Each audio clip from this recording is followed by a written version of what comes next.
स्वागत है आपका विज्ञान वृक्ष पे, जो बीएससी के स्टूडेंट्स और एस्पायरिंग स्कॉलर्स के लिए ज्ञान और सफलता का एक अनोखा साथी है। हेलो एवरीवन, विज्ञान वृक्ष में आप सभी का एक बार फिर से स्वागत है। हम लोग ऑर्गेनो मेटेलिक केमिस्ट्री पढ़ रहे थे, जिसमें कि हम लोग सबसे पहले organolithium compounds, then organoaluminium compound पढ़ चुके थे। अब हम लोग मूव कर चुके थे ऑर्गेनो टिन कंपाउंड में, जहां की हम लोग उसकी बेसिक प्रॉपर्टी मतलब इंट्रोडक्शन पार्ट देख लिया था।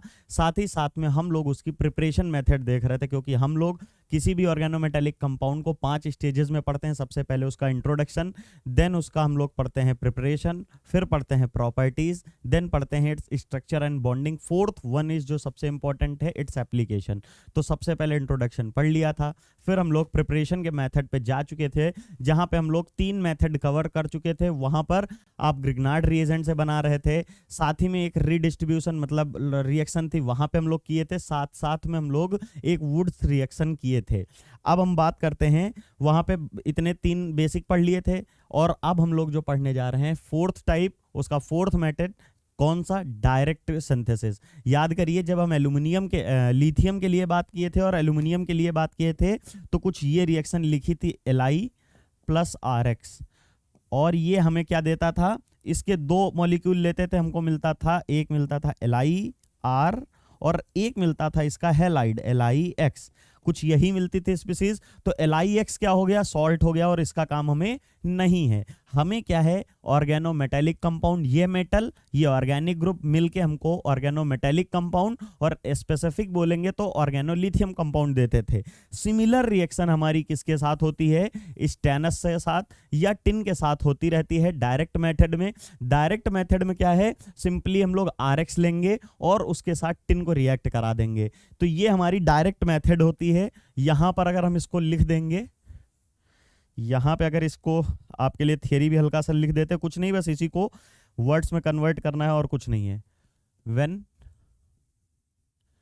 एल्काइल हैलाइड, एल्काइल हैलाइड मतलब RX reacts with tin directly we get, हमें क्या मिलता है, हमें मिलता है organotin. We get organotin compound. और ऑर्गेनो टिन कंपाउंड में कौन सा वाला टिन मिलता है, जो कि टेट्रा सब्स्टिट्यूटेड होता था। सिमिलरली यहां पे हमने 2RX लिया और SN लिया, तो यहां पर लिथियम की वैलेंसी कितनी हो सकती थी, मैक्सिमम 1 हो सकती थी। तो वो एकोमोडेट नहीं करता था हमारे दूसरे पार्ट को, मतलब Li 2Li प्लस RX में क्या बनता था कि एक तो LiX बनता था और दूसरा LiR।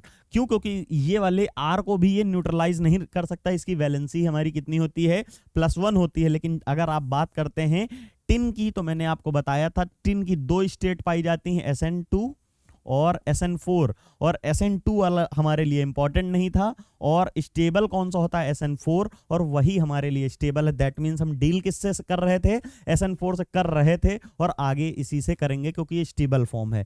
जब हम बात करते हैं RX की, तो यहां से 2RX लिया है। SN की direct SN metal tin metal होती है, ठीक है। छोटे छोटे जब अगर लैब में आपने काम किया होगा तो ऐसे मिलती है आपको, कुछ इस टाइप की, ऐसे इतनी बीड्स टाइप की होती हैं, छोटी छोटी, बहुत हार्ड होती हैं।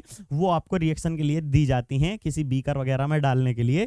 तो यहाँ पे हमारा जो SN होता है, इसके साथ रिएक्ट करके R2SNX2 की फॉर्मेशन करता है। याद करिएगा, ये क्या है, रीडिस्ट्रीब्यूशन रिएक्शन में भी हम यही पढ़े थे कि SNR4 और हमारा कोई भी इसी का जो एल्काइल हैलाइड होगा उसके साथ रिएक्शन कराते थे, R ग्रुप हमारा रिप्लेस हो जाता था। कौन सी रिएक्शन, ये अगर हम बता रहे थे, ये रही SNR4 प्लस SNX4। ये रिएक्शन करते थे तो 1 या 2 इधर से आ जाते थे और 1 से 2 इधर मूव करते थे, और बनने वाली स्पीसीज इधर SNR2, 2 इधर गए तो क्या हुआ, X2 हुआ, और इससे 2 इधर गए हैं तो बचे कितने, SNX2, और 2 इधर से आ गए तो क्या हो गया, SNR2। अगर आप देखेंगे ये वाला और ये वाला दोनों सेम है, तो 2 मॉलिक्यूल हमको मिल जाते थे। इसी में रीडिस्ट्रीब्यूशन किया गया है, सिर्फ इसमें जो भी हमारी टिन है स्टैनिक है, उसके जो लिगेंड है वो सिर्फ और सिर्फ इंटरचेंज हुए। सिमिलर रिएक्शन यहाँ पे भी है कि हमारे इसमें जाके ऐड हो गए हैं। उसी का एक एग्जांपल लिया है कि C2H5 के 2 मॉलिक्यूल लिए हैं, C2H5 और X है, कोई भी हैलाइड हो सकता है, ClBr या I, स्टैनिक के साथ रिएक्ट करा है तो आपको ये मिल गई। डायरेक्ट आपको कंपाउंड मिल गया जो कि टेट्रा सब्स्टिट्यूटेड है। टेट्रा सब्स्टिट्यूटेड टिन है तो 2 तो हमारे एल्काइल ग्रुप हो गए, 2 हैलाइड हो गए। साथ ही साथ में इस मेथड को क्या बोलते हैं, इस मेथड को रॉको रिएक्शन बोलते हैं।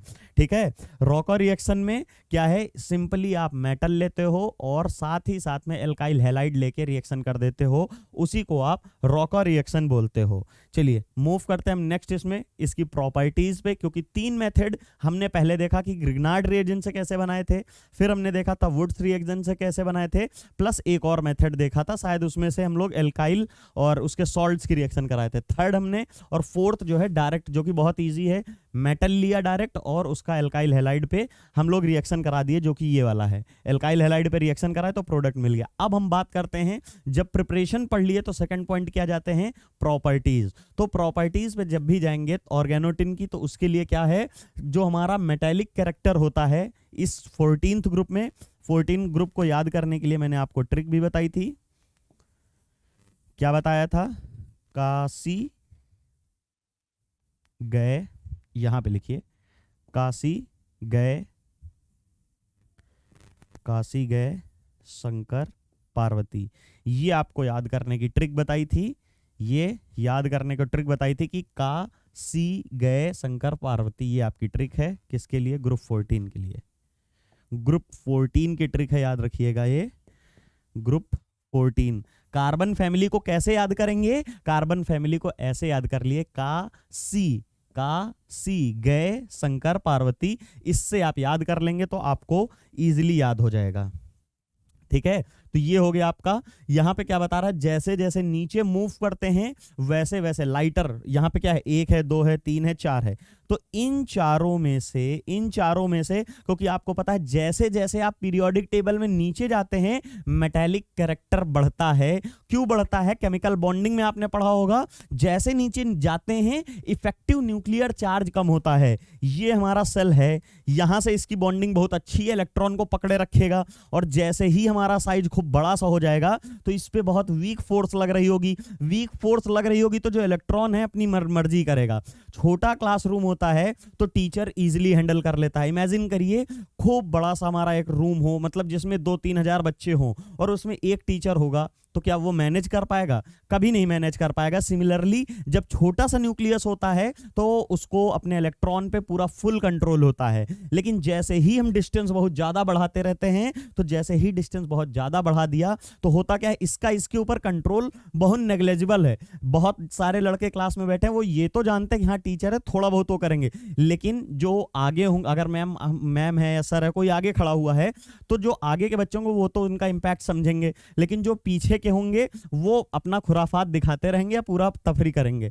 यही चीज होती है कि जैसे जैसे ये इलेक्ट्रॉन फिर जब फ्री हो गया, ये क्या करेगा, अपना मस्ती करेगा, कुछ भी करेगा क्लास में, तो उसी तरह ये इलेक्ट्रॉन क्या करता है, इजेक्ट हो जाता है, मतलब आसानी से उसके ऊपर कोई बाइंडिंग फोर्स ही नहीं है जो कि उसको खींच रहा हो, तो इजीली निकल जाएगा, चाहे इसको जो कोई लेके जाए। चाहे अगर 2000 की क्लासरूम है, 2000 स्टूडेंट कहीं बैठे हैं, तो कि पीछे बैकडोर से चाहे जितने 2, 4, 10, 20 जितने लड़के जा सकते हैं, क्योंकि एक टीचर इतने बच्चों को हैंडल नहीं कर सकता। सिमिलरली जब तक छोटा हमारा न्यूक्लियस था तो इजीली न्यूक्लियस हमारा इलेक्ट्रॉन को बाउंड कर रखा था, जैसे ही बड़ा होता है तो वहां पे कंट्रोल नहीं होता और इजीली एजेक्शन हो जाता है, और इसी प्रॉपर्टी को कहते हैं मेटालिक प्रॉपर्टीज।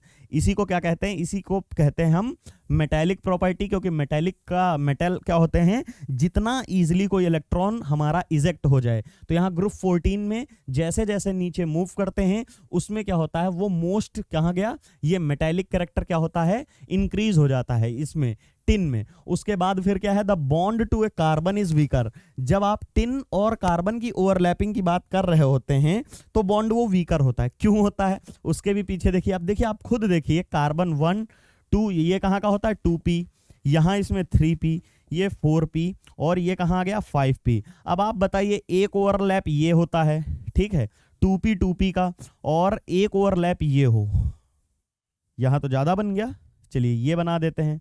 अब बताइए, एक ओवरलैप ये है इतना बढ़िया, और एक ओवरलैप यहां से अगर इसको दिखाएं, एक ओवरलैप ये है, तो बताइए कौन सा ज्यादा बढ़िया होगा। ये जब 2p2p है तो अच्छे इंटरेक्शन होंगे, और अच्छे इंटरेक्शन होंगे तो बेटर बॉन्ड बनेगा, और इनमें पुअर बॉन्ड बनता है। वही चीज है कि जैसे ही कार्बन की टिन के साथ बॉन्ड जो बनने की टेंडेंसी होती है वो पुअर हो जाती है।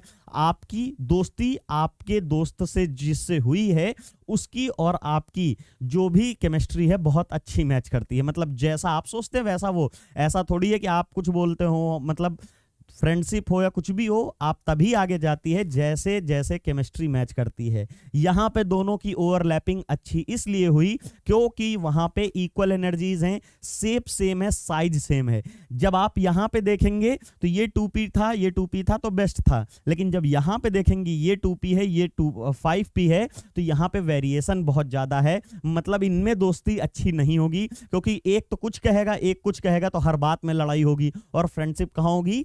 जहां पर बहुत अच्छी सिंक्रोनी हो एक दूसरे के बीच में। अगर मैंने कुछ बोला तो मेरा फ्रेंड भी वही एक्सेप्ट करता है या वही सपोर्ट करता है ज्यादातर केसेस में। तो ये तो अच्छे बॉन्ड बनाते हैं। ये पुअर बॉन्ड बनाएंगे, पुअर बॉन्ड बनाएंगे तो वीक भी होंगे, आसानी से टूट जाएंगे। लेकिन बेस्ट फ्रेंड या फ्रेंडशिप अच्छे से नहीं टूटती है, क्योंकि अच्छी उसमें बॉन्डिंग है, अच्छी केमिस्ट्री है। वही चीज यहां पे हम लोग अप्लाई कर सकते हैं। साथ ही साथ में ये बोला गया है कि एग्जांपल ले लेते हैं रीडिस्ट्रीब्यूशन रिएक्शन। ये रीडिस्ट्रीब्यूशन रिएक्शन कौन सी है? यहां पे मैंने एग्जांपल दिया था, मैंने इरेज कर दिया, फिर से लिख देता हूं। रीडिस्ट्रीब्यूशन रिएक्शन वैसे अभी आगे आगे है, यहां पे है, इसको देख लीजिएगा। यहां पे समझा देता हूं। देखिए SnR4 है और SnR4 है, दोनों SnR4 ही हैं। एक में मान लीजिए R है और दूसरे में R डैश है, जो मैंने मेंशन किया है। मान लीजिए एक में मिथाइल है, दूसरे में इथाइल है। तो होता क्या है, इसके दो, इसके कोई भी दो, ऐसा जरूरी नहीं दो, वो समझाने के लिए मैं बता रहा हूं। दो इक्वल इक्वल, क्योंकि चार हैं तो इक्वल दोगे तो कितना होगा? दो होगा। आप दे एक भी सकते हैं, आप दे तीन भी सकते हैं। और मैं हमेशा आपको कहता हूं एग्जाम्पल वो लो जो आसान हो, समझने के लिए आसान हो। जब समझ में नहीं आएगा तो फिर कठिन एग्जाम्पल लेने का फायदा क्या है। यहां पे आप जब दो को मूव करोगे तो आपको क्या देखने को मिलेगा? देखिए यहां से अगर दो मूव करेगा तो ये स्पीसीज, अगर यहां से दो मूव करेगा, ये क्या हो रहा है, ठीक है, ये जो है ये बनेगा SnR2। SnR2 बन गया और दो R डैश यहां से आ गए तो क्या हो गया? R2 और वो भी डैश। फिर क्या हो गया? इस वाले के लिए देखोगे तो SnR2 और डैश तो पहले ही था और दो R इधर से चले गए, जैसे ही जाएंगे तो आपको ये मिलेगा। अब देखिए यहां पे ये दोनों सेम चीज हैं, तो इसको हम ये भी तो लिख सकते हैं SnR2 और R2 डैश, ठीक है, ये लिख सकते हैं। तो यही चीज है, जब यहां पे मैंने लिखा है तो देखिएगा यहां n लिखा है, 4 - n क्यों लिखा है? कि अगर यहां से ये एक गया होगा तो ये भी इधर से एक ही जाएगा, इधर से दो गए होंगे तो ये भी दो ही जाएंगे, क्योंकि उनकी वैलेंसी भी तो कंप्लीट करनी है। इसलिए यहां पे मैंने लिखा हुआ है कि SnRn, ये हमारे देखिए कंपाउंड से मैच करिए। देखिए दो गए हैं तो दो हैं, यहां से अगर आप दो ले जाएंगे इसमें दो, तो यहां पे आप दो माइनस कर देंगे 4 में, सो आपका दो आएगा। मान लीजिए इधर एक ही बचा तो n की वैल्यू कितनी है? इधर 1 है, तो यहां 1 रखोगे तो 4 - 1, तो यहां पे इसकी वैल्यू R डैश की 3 आ जाएगी। तो आपको सिंपली यही देखना था, यही होती है हमारी रीडिस्ट्रीब्यूशन। किसको बोलते हैं ये हमने देख लिया है, यहां पे देख लिया। फिर है कुछ हमारे क्या है, टेट्रा ऑर्गेनोटिन कंपाउंड। जो SnR4 वाले होते हैं वो मोस्टली कैसे होते हैं? मोनोमर के फॉर्म में होते हैं। लेकिन जैसे ही हम बात करते हैं फंक्शनल डेरिवेटिव, उनके फंक्शनल डेरिवेटिव की, याद है ना, आपको याद होगा ये रिएक्शन पढ़ी थी R4 प्लस SnCl4, इनका रेशियो, इनका हम जैसे चेंज कर रहे थे तो रिएक्शन चेंज हो रही थी। और आपको एग्जांपल दिया था कि जीनॉन और फ्लोराइड की रिएक्शन जो है F2 गैस का रेशियो बदलते हैं तो XCF2, XCF4, XCF6 और XCF8 निगेटिव कॉम्प्लेक्स बना था, मैंने लिख के भी बताया था, ड्रास्टिक कंडीशन में बन जाता है। सिमिलरली अगर इधर से एक Cl आया, एक इधर गया, मान लो दो आए तो दो गए, तीन आए तो तीन गए, तो कहीं ना कहीं इसके मल्टी हमारे आंसर्स बन सकते हैं, या ये बोल सकते हैं कि मिक्सचर ऑफ कंपाउंड बनेंगे। उसी तरीके से यहां लिखा गया, देखिए R3 है, एक X आया, फिर R2 हुआ तो 2X आया, इसी तरह एक ही R रहेगा और 3X आ जाएंगे। तो ये जो है हमारे सब्स्टिट्यूटेड हैं, सब्स्टिट्यूटेड ऑर्गेनोटिन कंपाउंड है, वो कैसे होते हैं वो पॉलीमेरिक की फॉर्म में बनाते हैं या डाइमर बनाते हैं इन सॉलिड स्टेट, ये बताना था। साथ ही साथ में करते हैं क्या है, कोऑर्डिनेट बनाते हैं लेविस बेस के साथ। लेविस बेस के साथ जो भी हैं ये हमारे कोऑर्डिनेट कैसे बनाएंगे, क्योंकि आपको पता है SN है, ये लीजिए बार बार मैं बताता हूं, इसके साथ मान लीजिए R4। अब लेविस बेस कैसे है, अमोनिया है, इसकी ऑर्बिटल आएगी, इसमें फॉर्म करके एक एडक्ट बना देगी, और एडक्ट को ही कोऑर्डिनेशन कॉम्प्लेक्स बोल दिया है यहाँ पे, बस और कुछ नहीं बोला गया है। फिर है सम ऑफ द इंपॉर्टेंट रिएक्शन, हम लोगों ने एक्सप्लेन की है, जिसमें कि सबसे पहले इंपॉर्टेंट प्रॉपर्टीज की है रीडिस्ट्रीब्यूशन प्रॉपर्टी, कैसे हम ऐसे डिस्ट्रीब्यूट करेंगे इसको एक्सप्लेन कर चुका हूं। सेकंड है फ्लो चार्ट के, उससे मैं समझाता हूं जहां पे आप आसानी से समझ जाते हैं, और एक कंक्लूजन भी मिलता है कि कैसे X2 के साथ रिएक्शन करेगा या कैसे हमारी दूसरे कंपाउंड के साथ रिएक्शन होगी।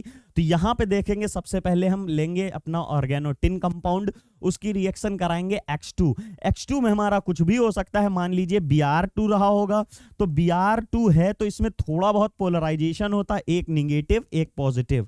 अब हमारा SNR ग्रुप है, R ग्रुप क्या करता है, R ग्रुप निगेटिव फॉर्म रखता है, ये पॉजिटिव रखता है, तो ये क्या करेगा, इसके एंटी बॉन्डिंग में डालेगा यहां से इलेक्ट्रॉन अपने, और ये यहां से मूव हो जाएगा। जैसे ही मूव होगा तो आपको SNR3 मिलेगा, मतलब R3 वाली कंपाउंड मिलेगी, और यहां पे Br और इसके साथ R जुड़ा हुआ मिलेगा। तो ये होगा, इसी तरीके से अलग अलग रिएक्शन चलती जाएंगी, डिपेंड करेगा कि कैसे हमारी रिएक्शन हो। ये क्या है, ये पॉजिटिव पार्ट है। अब यहां से ये तो निकल गया था, अब पॉजिटिव के पास कौन चला जाएगा, निगेटिव चला जाएगा। इससे मतलब नहीं है, क्योंकि ये क्या है, RBr मतलब एल्काइल हैलाइड थोड़ी पढ़ रहे हैं हम लोग, ऑर्गेनोमेटेलिक केमिस्ट्री पढ़ रहे हैं। तो जैसे ही ये Br यहां पे आएगा तो नया हमको एक ऑर्गेनोमेटेलिक कंपाउंड मिलेगा, जहां की हमारा मेटल है, ऑर्गेनिक मोइटी है, और साथ में एक हेलोजन है जो कि पहले से थोड़ा डिफरेंट है। तो हम तो यही पढ़ रहे हैं, इसलिए हमने यहाँ पे इसका मेंशन किया है, इस साइड प्रोडक्ट का नहीं किया है। हमको एल्काइल हैलाइड नहीं चाहिए, हम ऑर्गेनोमेटेलिक केमिस्ट्री पढ़ रहे हैं, हमको ऑर्गेनोमेटेलिक कंपाउंड चाहिए होता है। साथ में आपको बताया था कि कहीं भी SO2 या CO2 दिख जाए तो इसको बोलते हैं इलेक्ट्रोफिलिक सेंटर। यहां पे फिर से वही SNR4 है, इससे यहां पे 4 R है, मान लीजिए यहां पे R3 लिख लीजिए, बेटर अंडरस्टैंडिंग के लिए। निगेटिव पार्ट होता है इसका, और ऐसे जाके इसमें अटैक करेगा, यहां से ये ओपन हो जाएगा। जैसे ही ओपन होगा तो यहां SNR3 बनेगा, और साथ ही में ये तो यहां से चला गया, इसके ऊपर पॉजिटिव चार्ज हो गया, और यहां पे क्या हुआ, इससे बनने वाला स्पीसीज, ये तो डबल बॉन्ड O निगेटिव और R कुछ ऐसे बना। अब देखिए, ये पॉजिटिव ये निगेटिव आके इसके ऊपर तुरंत अटैक कर देगा, और बनेगा क्या, SNR3। तो देखिए SN और R3 इधर है, फिर यहां पे OSO और R है, तो OSOR लिखा हुआ है, और यही हमारी पूरी रिएक्शन है। मैकेनिज्म मैंने आपको एक्सप्लेन कर दी है, ठीक है, चलिए ठीक है। उसके बाद फिर क्या है, सल्फर वाला है, सल्फर की रिएक्शन कराएंगे तो कुछ आपको ऐसे दिखेगा, यहां पे R2SNS, ठीक है, तो ये हमारा हो जाएगा। तो अब हम लोग पढ़ेंगे रीडिस्ट्रीब्यूशन कैसे होगा, इसकी रिएक्शन देख चुके हैं एक बार, बट ये हमारी कुछ फ्लोचार्ट के माध्यम से हम लोग देखेंगे कि कैसे जो हमारा ऑर्गेनोटिन कंपाउंड है, कंपाउंड रिएक्शन करता है अदर जब भी कोई भी हमारे कंपाउंड दिए हो, जैसे आप मान लीजिए CO2 दिया है, O2 दिया है, इस तरह के कंपाउंड्स के साथ कैसे रिएक्शन होगी। तो सबसे पहली रिएक्शन हम X2 के साथ देखेंगे। X2 में हमारा Br हो सकता है, यहां भी Br हो सकता है, साथ में हमारा क्या होता है, SNR3, और ये R निगेटिव। आपको पता है कोई भी ऑर्गेनोमेटेलिक कंपाउंड हो वो ऑर्गेनिक ग्रुप के उस पर कौन सा चार्ज रखता है, निगेटिव। स्टार्टिंग में ही बॉन्डिंग जब पढ़ रहे थे ऑर्गेनोमेटेलिक्स की, वहां बताया था कि मेटल के ऊपर पॉजिटिव और ऑर्गेनिक मोइटी के ऊपर निगेटिव चार्ज, और निगेटिव चार्ज भी दो तरह का होता था, एक लोकलाइज्ड वाला, दूसरा डीलोकलाइज्ड वाला। और डीलोकलाइज्ड वाला स्टेबल होता था और कम रिएक्शन करता था, और लोकलाइज्ड वाला हमारा अनस्टेबल होता था, मोर रिएक्टिव। तो उससे रिएक्टिविटी से नहीं मतलब है, सिर्फ ये बताना है कि कार्बन के ऊपर या ऑर्गेनिक मोइटी के ऊपर निगेटिव चार्ज होगा। जैसे ही ये निगेटिव होगा तो ये हमारा एक निगेटिव और एक पॉजिटिव, किसी को भी बना लीजिए, पार्शियलिटी तो उसमें थोड़ी बहुत होगी, या मतलब उसमें थोड़ा बहुत तो पोलराइजेशन होता ही है। जैसे ही इसके ऊपर ये अटैक करेगा, ये बाहर हो जाएगा, आपको मिलेगा Br प्लस, यहां से निकल रहा है क्या, Br माइनस, और यहां से ये हमारा जा रहा है R ग्रुप, R जा रहा है तो यहां बनेगा SN पॉजिटिव R3। अब बताइए जैसे ही R3 मिला और यहाँ पे पॉजिटिव है, ये Br निगेटिव जा रहा है, तो बनने वाली स्पीसीज क्या होगी? Br। तो हमको इससे तो काम ही नहीं है, क्योंकि ये ऑर्गेनोमेटेलिक कंपाउंड थोड़ी है, ये एल्किल हैलाइड है, इससे हमें कोई लेना देना नहीं है। हम पढ़ रहे हैं OMC, ऑर्गेनोमेटेलिक कंपाउंड से डील करेंगे। तो देखिए R3 SN और X, यहां Br लिया था तो Br आ गया, मतलब हम डील कर रहे हैं सिर्फ और सिर्फ ऑर्गेनोमेटेलिक कंपाउंड से। तो जो कंपाउंड बन रहा है ऑर्गेनोमेटेलिक कंपाउंड, वो देखेंगे, साइड प्रोडक्ट नहीं। तो पहली रिएक्शन का हमने मैकेनिज्म भी देख लिया। साथ ही साथ हम इसकी बात करते हैं इलेक्ट्रोफाइल। जब भी SO2 या CO2 कहीं हो, दैट इज इलेक्ट्रोफाइल आपको गिवन है। यहां पे भी वही सेम काम आएगा, SnR3 मतलब R4 है, तो एक को हमने ऐसे दिखा दिया, तो ये यहां से जाएगा, ये चार्ज तो ओपन हो गया। जैसे ही चार्ज ओपन होगा, यहां पे हम लोग बोल सकते हैं कुछ O नेगेटिव और R की स्पीसीज बनेगी इससे। अब यहां से R निकल गया तो हमें क्या मिलेगा? SN positive R3। अब ये निगेटिव ग्रुप क्या करेगा? इसके ऊपर अटैक कर देगा। जैसे ही अटैक करेगा तो आपको देखने को क्या मिलेगा? SnR3 तो R ही है, और साथ में O ऑक्सीजन से जुड़ा है, फिर सल्फर OR, कुछ ये स्पीसीज देखने को मिलेगी। देखिए पूरी मैकेनिज्म मैंने दिखाई है। साथ में अब देखिए कंपाउंड R3SNOSOR, यही तो बना हुआ है, और यही हमें बनाना था जब भी इलेक्ट्रोफाइल के साथ हमारे न्यूक्लियोफाइल की रिएक्शन होती है, या ऑर्गेनोटिन कंपाउंड के साथ होगी SO2 की रिएक्शन, तो आपको ये देखने को मिलेगा। फिर है सल्फर के साथ। सल्फर के पास क्या होता है? हमारे पास सल्फर के 6 इलेक्ट्रॉन होते हैं। यहां पे जब SnR4 की रिएक्शन कराएंगे तो यहां पे आपको क्या देखने को मिलता है? ट्राइमर देखने को मिलता है। ये रहा, यहां पे आपको ट्राइमर देखने को मिलेगा। SN है, कुछ इस तरह मान लीजिए, SN है, सल्फर है, सल्फर है, सल्फर है।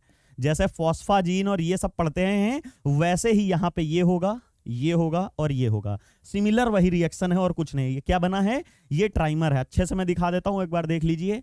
SN और यहां पे भी SN, ये SN, ये सल्फर, ये सल्फर, ये सल्फर, इनके बीच में एक बॉन्ड बन गया, और जैसे ही बॉन्ड बन गया तो यहां पे SN, ये SN, ये हमारा कोई भी R ग्रुप है तो R ग्रुप हो जाएगा, ये सारे R ग्रुप। तो देखिए यहां पे इसकी 4 वैलेंसी 1 2 3 4 ये भी पूरी हो गई। सल्फर 2 बॉन्ड बनाता है तो 1 2 सल्फर भी बना लिया, और एल्काइल ग्रुप 1 बॉन्ड बनाता है, वो भी बना लिया, और आपको एक साइक्लिक ट्राइमर देखने को मिलता है जब सल्फर की रिएक्शन करते हो। साथ ही साथ ये देखिए, ये तो हम पहले ही पढ़ चुके हैं, SnCl4 के साथ जब रिएक्शन कराते हैं तो यही रीडिस्ट्रीब्यूशन रिएक्शन टाइप की ही देखने को मिलती है, लेकिन यहाँ एल्काइल ग्रुप नहीं है, यहाँ पे हमारा हेलोजन है। तो हेलोजन यहाँ पे एक दूसरे में इंटरचेंज होते रहेंगे। जितने हेलोजन इधर से इसमें आएंगे, उतने R ग्रुप इससे उसमें चले जाएंगे। सिंपली मान लीजिए अगर इससे एक हमारा गया है तो SnCl3 होगा, तो एक R इसमें आ जाएगा, और इसमें R3 ही, क्योंकि एक उधर गया है तो R3SN होगा, और एक Cl इसमें आ गया तो कुछ ये मिलेगा। तो आपको इस तरह के कंपाउंड देखने को मिलेंगे। साथ ही साथ में जब हम SnR4 जो ऊपर वाली रिएक्शन है वो करोगे, तो जो यहां प्रोडक्ट होगा वही यहां पे होगा। डिफरेंस क्या होगा? बस यहां पे हमारा एल्काइल ग्रुप होगा और इसमें हमारा हेलोजन ग्रुप होगा। तो ये था हमारा फ्लो चार्ट किसका? ऑर्गेनोटिन कंपाउंड का। सिमिलरली जब हम इसमें शुरू करने से पहले आपको बता देते हैं, विज्ञान वृक्ष आपके लिए फुल रिकॉर्डेड कोर्स लाया है, बहुत ही अफोर्डेबल प्राइजेस पे, वो भी पूरा सिस्टमैटिक पैटर्न वाइज आपकी यूनिवर्सिटी के अकॉर्डिंग सिलेबस में। साथ में हम लोग जो भी पढ़ते हैं उनकी स्लाइड भी आपको प्रोवाइड करते हैं, तो आप उनको डाउनलोड करके प्रिंट आउट निकलवा सकते हैं, जिससे आपको नोट्स बनाने की भी दिक्कत नहीं होगी, या नोट्स भी नहीं बनाने पड़ेंगे। साथ ही साथ में अगर आप यहाँ पे CUET PG का कोर्स लेते हैं, तो CUET PG का जब आप कोर्स लेते हैं, CUET PG जैसे ही क्रैक करते हैं, तो आपको सेंट्रल यूनिवर्सिटी से MSc करने का मौका मिलता है केमिस्ट्री से। और साथ ही साथ में अगर आपका सपना है IIT में जाने का, तो विज्ञान वृक्ष आपके सपने को पूरे करने में आपकी मदद करेगा, क्योंकि बहुत ही अफोर्डेबल प्राइस रखे गए, बहुत ही कम प्राइस रखा गया है, जिसकी वजह से आप IIT जैम का कोर्स बहुत आसानी से परचेज कर सकते हो और अपनी स्टडीज को इनहेंस कर सकते हैं, बूस्ट अप कर सकते हैं। साथ ही में इसके दिया जाता है आपको टेस्ट सीरीज, जिसकी वजह से आप ऑल इंडिया लेवल पे अपनी जो भी स्ट्रेटेजी चल रही है, जो भी पढ़ाई का पैटर्न चल रहा है, वो चेक कर सकते हैं कि कहाँ पे आप स्टैंड कर रहे हैं दूसरे बच्चों से। तो यहाँ पे टेस्ट सीरीज भी आपको इसी में फ्री दी जाती है। साथ ही साथ अगर आप MSc फर्स्ट ईयर या MSc सेकेंड ईयर में हैं, या आपका MSc कंप्लीट हो चुका है, तो आपके लिए CSIR नेट और IIT गेट जैसे केमिस्ट्री के इंपॉर्टेंट एग्जाम विज्ञान वृक्ष आपके लिए लाया है। IIT गेट में जो होता है, आप अगर क्वालिफाई करते हैं तो आपको मिलती है direct government job on the basis of interview. ISRO, DRDO, BARC, ONGC, घेल, बेल, इस तरह के जितने भी इंस्टीट्यूट्स हैं वहाँ सिर्फ और सिर्फ इंटरव्यू के बेस पे आपको जॉब मिल जाती है। लेकिन अगर आपकी रैंक अच्छी नहीं आई है किसी कारणवश तो आप आईआईटी से एमटेक कर सकते हैं। लेकिन अगर आपने मास्टर्स पहले ही कर रखी है तो किसी यूनिवर्सिटी, कॉलेज या रिसर्च इंस्टीट्यूट में जाके आप पीएचडी कर सकते हैं, जिसमें मिलती है फेलोशिप। आपका पैशन अगर टीचिंग में है तो आप एग्जाम क्रैक करिए सीएसआईआर नेट, क्योंकि बिना सीएसआईआर नेट के आप किसी भी कॉलेज में जाकर या किसी यूनिवर्सिटी में प्रोफेसर नहीं बन सकते या असिस्टेंट प्रोफेसर नहीं बन सकते हैं। तो उसके लिए मिनिमम एलिजिबिलिटी क्राइटेरिया जो है उसको आप क्रैक करिए। साथ ही साथ में अगर आप अच्छे नंबर से सीएसआईआर नेट क्रैक करते हैं या क्वालिफाई करते हैं तो उसमें आपको जेआरएफ भी दी जाती है, जिसकी वजह से आप जब भी किसी भी इंस्टीट्यूट में जाकर अगर पीएचडी इनरोल करते हैं तो आपको गवर्नमेंट ऑफ इंडिया की तरफ से कॉन्टिन्यूअस 5 ईयर तक फेलोशिप प्रोवाइड की जाती है आपके पीएचडी के ड्यूरेशन में। तो हम लोग मूव करते हैं अपने टॉपिक पे। हाइड्रोस्टेनेशन, पहली रिएक्शन क्या देखी थी? Redistribution reaction of organotin compound. Second है हाइड्रोस्टेनेशन। ये बहुत इंपॉर्टेंट रिएक्शन है आपके कॉम्पिटिटिव एग्जाम से। यहाँ पे मैंने आपको बताया था कि जो एसएन होता है और कार्बन के साथ बॉन्ड बनता है वो वीक होता है। सिमिलरली जो हाइड्रोजन के साथ बॉन्ड बनता है वो भी वीक होता है।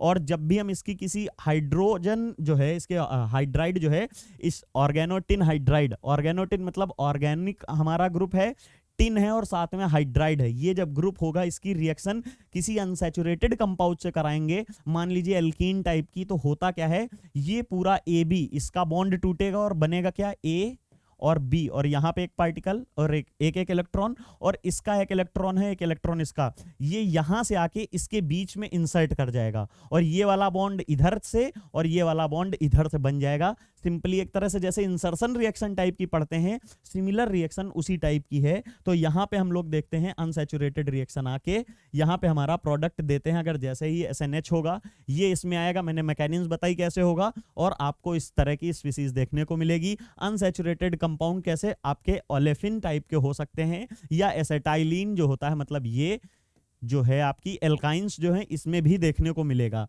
The hydrostannation reaction serves for the construction of new SN-C bond. क्यों? देखिए यहाँ हाइड्रोस्टेनेशन जब करते हैं तो यहाँ पे आपको क्या देखने को मिल रहा है, हाइड्रोजन। मान लीजिए ये CH3 है, ये CH3 है, ये CH3 है, तो ये तो हमारे एज सच CH3 रहेंगे ही रहेंगे, लेकिन जब भी ये हमारा हाइड्राइड वाला बॉन्ड टूटेगा, और ये हम मान लेते हैं सिंपली अगर हमारी इथीन है, ये हमारी इथीन है, तो बनने वाली स्पीसीज क्या हो जाएगी, यहां पे आपको CH2 double single bond CH2 यही इंसर्ट होते दिखेगा। मतलब एक नया टिन और कार्बन का बॉन्ड दिखते, मतलब बनते दिखेगा आपको सिंपली। यहाँ पे the compound formed has functional group. अब यहाँ पे कोई भी फंक्शनल ग्रुप, इसके साथ मान लो एक हाइड्रोजन हटा के आप यहाँ पे COCH3 लगा सकते हैं, आप यहाँ पे एक हाइड्रोजन हटा के COOH एसिड लगा सकते हैं, तो कोई भी यहाँ पे फंक्शनल ग्रुप आप लगा सकते हैं सिंपली। तो ये हमारी रिएक्शन थी इसकी, और इसका अगर हम लोग देखेंगे इसका एक्सटेंसिवली यूज करते हैं कौन सी रिएक्शन में, ये वाला हमारा है वही ऊपर वाला कंपाउंड ऑर्गेनोटिन हाइड्राइड हम लोग लेंगे, साथ ही साथ में ये एल्कीन है क्योंकि यहीं पे इंसर्शन होना है, और ये एक फंक्शनल ग्रुप ले लिया जो कि हमारा ईस्टर फंक्शनल ग्रुप है। जब इसकी रिएक्शन कराएंगे तो आपको प्रोडक्ट में वही यहाँ पे इंसर्शन टाइप का दिखेगा, ये CH2 इसके अंदर इंसर्ट होगा, और ये हाइड्राइड कहाँ आ जाएगा, इस वाले हाइड्रोजन के पास। जैसे यहाँ पे देखिए ये वाला SN इसमें जुड़ा था, हाइड्राइड इसमें जुड़ा था, उसी तरह इस बार भी ये टर्मिनल पोजीशन पे जुड़ेगा और ये हाइड्राइड उसके नेक्स्ट पोजीशन पे जुड़ेगा, और आपको CH2 और CH, ये वाला हाइड्रोजन कहाँ से आया, ये वाला हाइड्राइड आके इस पे जुड़ जाएगा, और आपको इस तरह के रिजल्टेंट की फॉर्मेशन देखने को मिलती है। तो ये शायद समझ में आ गया होगा। तो यहां पर से हमारा ये कंपाउंड सारा हम लोगों ने देख लिया है। इसके बाद हमें देखना है हाइड्रोस्टेनोलिसिस। हम लोगों ने हाइड्रोस्टेनेशन रिएक्शन देख ली, अब देखेंगे हाइड्रोस्टेनोलिसिस। वहां पर हम लोग क्या कर रहे हैं, बॉन्ड को एडअप कर रहे हैं, उसी में इंसर्ट टाइप का कर रहे हैं। इसमें क्या होगा, जो हैलोजन ग्रुप होते हैं वो वीक बॉन्ड बनाएंगे और उसमें हम अपना रिएक्शन कराएंगे। क्या होगा, ऑर्गेनोस्टेन्स, मतलब ऑर्गेनोटिन कंपाउंड की बात हो रही है, undergo another principal reaction called hydro hydrostannolysis, जिसमें क्या होता है जो कि मैंने यहां दिखाई है, there is an bond between alkyl group and halogen. Alkyl group क्या होता है, RX ग्रुप हो गया, मान लीजिए कोई भी RX ग्रुप है, ये CH3 हो सकता है, साइक्लिक हमने ये बनाया है, साइक्लिक कोई भी हो सकता है, ये डिपेंड नहीं कर रहा है क्या है। फिर साथ में क्या है यहां पे हम लोगों ने देखा, ये हमारा कंपाउंड हमको देखने को मिला, एल्काइल हैलाइड है। यहां पे इसके बाद क्लीव्ड करता है रिडक्टिवली, ऑर्गेनोट्रिन के साथ ये रिडक्शन कराता है, वहां पर हमें रिएक्शन देखने की मिलती है D halogenation reaction. D halogenation reaction क्या है, जब भी HX कहीं पे, मतलब जब भी आपका यहां से हम अगर इसकी बात करते हैं डी हेलोजिनेशन, डी का मतलब होता है कहीं पे किसी चीज का एलिमिनेशन, हेलो का मतलब होता है आपका हेलोजन, और वही रिएक्शन कराई गई है। तो कैसे होगा, यहां पे हमारा ऑर्गेनोटिन कंपाउंड है और X और Y ग्रुप है, मान लीजिए ये हमारा X क्या है, हेलोजन, और ये CH3 है। तो यहां पे जैसे ही ये आएगा तो H और X हमारा निकल जाएगा, मतलब डी हेलोजिनेशन हमारा निकल जाएगा, और ये जो Y ग्रुप है इसके ऊपर आके अटैच हो जाएगा।